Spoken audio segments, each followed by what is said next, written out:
tere, väikesed avastajad! Tere tulemast meie lõbusasse ja õpetlikku kanalisse. Jääge meiega! Kas oled kunagi mõelnud, kust suhkur tuleb? Täna asume teekonnale, et teada saada. Suhkrut saadakse peamiselt kahest allikast, suhkruroost ja suhkrupeedist. Üks kasvab kõrgeks maapinna peal, teine peidab oma magusust maa all. Umbes 80% maailma suhkrust toodetakse suhkruroost, ülejäänu tuleb suhkrupeedist. Soojas, troopilises kliimas sirgub suhkruroog nagu pikk rohi, mõnikord isegi inimestest kõrgemaks. Kas teadsid, et suhkruroog vajab kasvamiseks 12–16 kuud enne koristamist? Kui aeg on küps, lõigatakse suhkruroog maha, köidetakse kimpudesse ja viiakse tehasesse töötlemiseks. Suhkrupeet eelistab aga jahedamat kliimat. Selle lehed kasvavad maapinnast kõrgemale, kuid suhkrurikas juur jääb mulla alla. Väikesest seemnest areneb suhkrupeet mõne kuuga suureks ja magusaks juureks.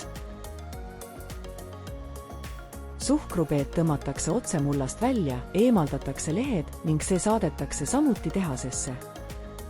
Põldudelt viiakse suhkruroog ja suhkrupeet veokitega töötlemiskeskustesse, kus algab nende muutumine suhkruks. Tehases purustatakse suhkruroog võimsate rullide vahel, et kätte saada magus mahl. Suhkrupeet pestakse põhjalikult, et eemaldada mustus enne edasist töötlemist.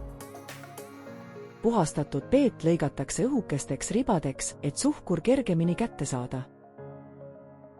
Mõlema taime mahl keedetakse suurtes paakides. Vee aurustumisel muutub vedelik paksuks siirupiks. Kas teadsid? Suhkru keetmist on kasutatud juba üle 1000 aasta. Selle puhastamiseks läbib siirup erinevaid filtreid, mis eemaldavad viimased jäägid. Kui siirup jahtub, hakkavad moodustuma väikesed suhkrukristallid, mis kasvavad järk-järgult suuremaks. Seejärel eraldatakse kristallid ülejäänud vedelikust kiiresti pöörleva tsentrifuugi abil. Kuivatatud suhkur kogutakse suurtesse mahutitesse, kust see kas ladustatakse või rafineeritakse edasi. Soe õhk aitab suhkrut täielikult kuivatada enne pakkimist. Suhkur hoitakse hiiglaslikes silohoidlates, kus see on kaitstud kuni tarnimiseni.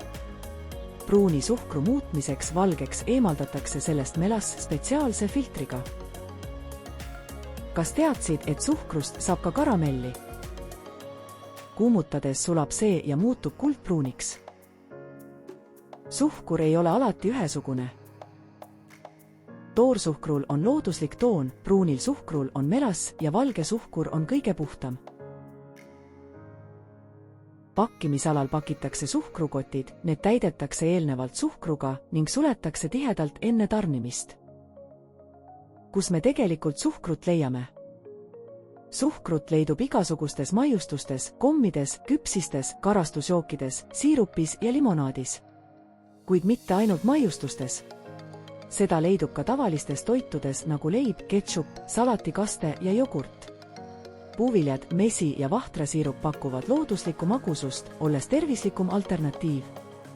Mis juhtub, kui sööme liiga palju suhkrut? See võib kahjustada hambaid ja põhjustada energialangust.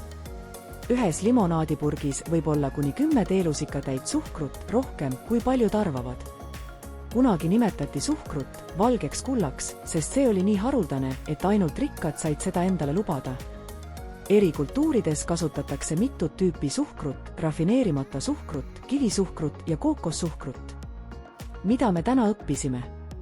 Suhkur saadakse suhkruroost ja suhkrupeedist, see läbib hoolika puhastusprotsessi ning leiab tee paljudesse toitudesse. Nüüd tead kõike suhkru teekonnast. Aitäh vaatamast ja kohtume järgmisel korral. Pane like, kommenteeri, mida soovid veel näha ja telli, et näha veel lahedat sisu.